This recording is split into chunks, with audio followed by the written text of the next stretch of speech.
What to do when you are not good at a particular chapter? इसका एक easy option है कि उस चैप्टर को स्किप करके बाकी चैप्टर्स पे फोकस करते हैं, लेकिन प्रॉब्लम तब बढ़ती है जब उस चैप्टर का इंपॉर्टेंस ज्यादा है। अब ऐसे केसेस में हमें करना क्या है? सबसे पहले डायग्नोज बहुत जरूरी है। और एक बात और, उस चैप्टर की टैगिंग हटा दीजिए कि ये टफ है, ये मुझसे नहीं होगा। अगर कोई चीज कल नहीं हुई है तो उसके आज होने की संभावना मुझे लगता है बढ़ जाती है। इसका कारण है कि एक तो हमारे पास फेलियर का एक्सपीरियंस है कि हमें पता है कल हम फेल हुए थे तो आज हम थोड़ा ज्यादा तैयार होकर उसको पढ़ेंगे।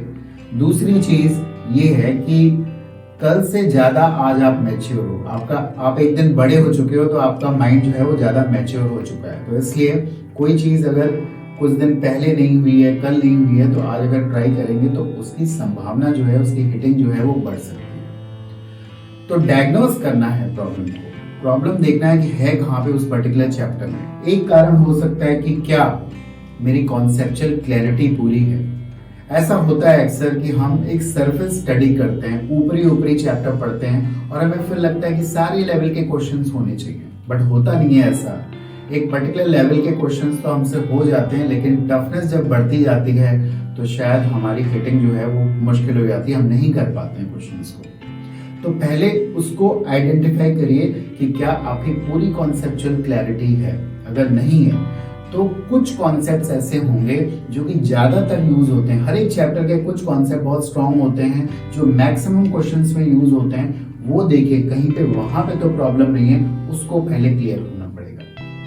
सेकेंड रीजन होता है कि हमारी जो नंबर ऑफ क्वेश्चंस की प्रैक्टिसिंग है या क्वालिटी ऑफ क्वेश्चंस की प्रैक्टिसिंग है वो कम है। हमने बहुत कम टाइप के क्वेश्चंस किए हैं तो उसको बढ़ाना पड़ेगा। थ्योरी और प्रॉब्लम सॉल्विंग दोनों साथ साथ चलते हैं। ऐसा नहीं कि पूरी आपने पहले थ्योरी पढ़ ली और फिर प्रॉब्लम सॉल्व करेंगे।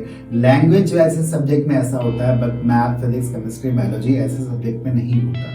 तो साथ के साथ पैरेलल लर्निंग होनी चाहिए, आपकी प्रॉब्लम सॉल्विंग जो होनी चाहिए वो ज्यादा होनी चाहिए।